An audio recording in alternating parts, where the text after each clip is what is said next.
Hello everyone, आप देख रहे हैं गॉसिप विद गरिमा। मैं हूं आपके साथ गरिमा वाजपेयी। तो चलिए आज के वीडियो की शुरुआत करते हैं और आपको बताते हैं कि आखिर आज के वीडियो का टॉपिक क्या है।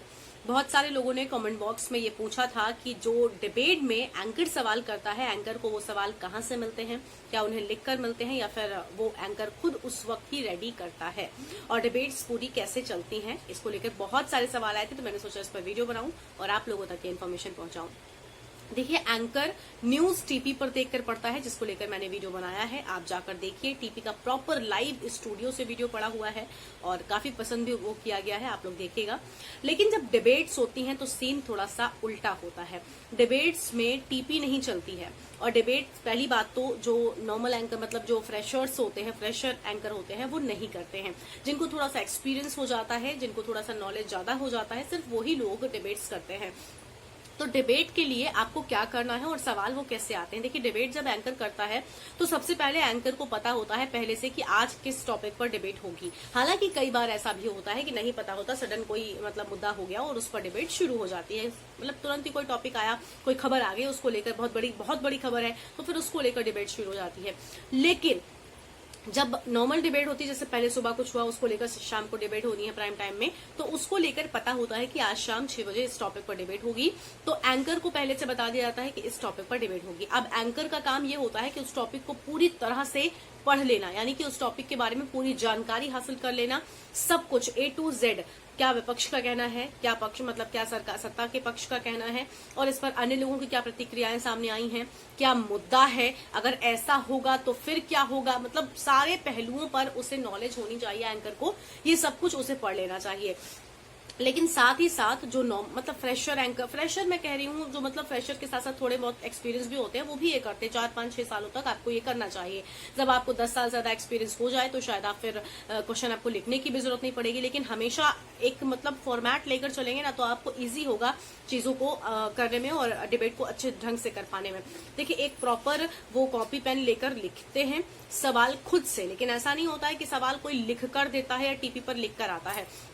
अब जैसे हमें कोई भी टॉपिक दिया गया जिसमें कांग्रेस के लोग भी हैं होंगे और बीजेपी भी होगी और अन्य पार्टी के लोग भी होंगे, तो हमें इस तरह से लिखना होता है कि कांग्रेस से हमें कौन से सवाल पूछने हैं, हमें बीजेपी से कौन से सवाल पूछने हैं, जो राजनीतिक विश्लेषक बैठे हैं उनसे हमें कौन से सवाल पूछने हैं, और साथ साथ जो सपोज कोई आम आदमी पार्टी का बैठा है तो उससे कौन से सवाल पूछने हैं।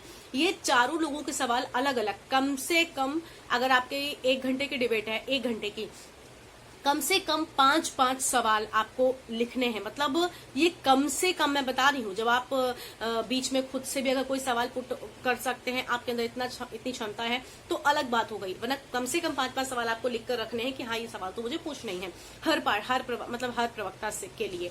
अब आपने ये सवाल लिख लिए, आप सवाल लिखेंगे, उसके बाद आपके जो चैनल में आपके सीनियर होंगे, आप उनको जाकर चेक करा सकते हैं कि सर आज के डिबेट में ऐसे है। अगर आप बहुत नए एंकर हैं, जब आप सीनियर हो जाएंगे तो आपको इसकी जरूरत नहीं पड़ेगी।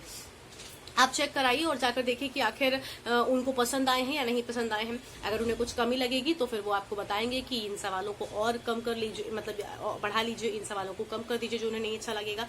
तो इस तरह से एंकर खुद रेडी करता है सवाल। और ऐसा भी होता है कि जैसे डिबेट चल रही है, कई बार कुछ सवाल हमने पहले से नहीं लिखे होते हैं, लेकिन जब हम बात कर रहे होते हैं, डिबेट कर रहे होते हैं, तो उस वक्त जब प्रवक्ता कुछ बोलते हैं उसमें से ही कोई सवाल निकलता है, तो फिर उस सवाल को भी पूछना हमारी जिम्मेदारी हो जाती है। ऐसा नहीं कि हम लिख कर लेके गए कि हमें यही सवाल पूछना है तो यही।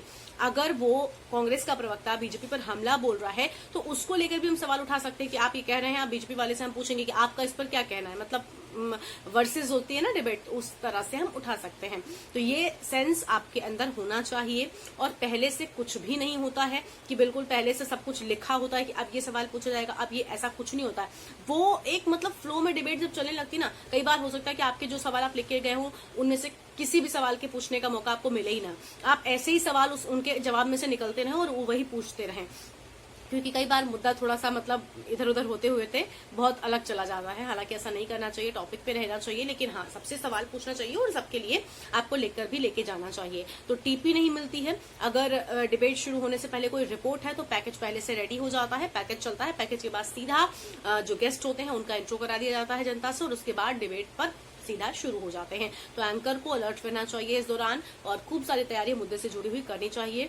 कोई भी सवाल आपको टीवी पर लेकर नहीं मिलता है, खुद रेडी करना पड़ता है आपको सवाल पहले से, वो भी तब आप डिबेट में जाते हैं और उसके बाद ही आप डिबेट कर पाते हैं।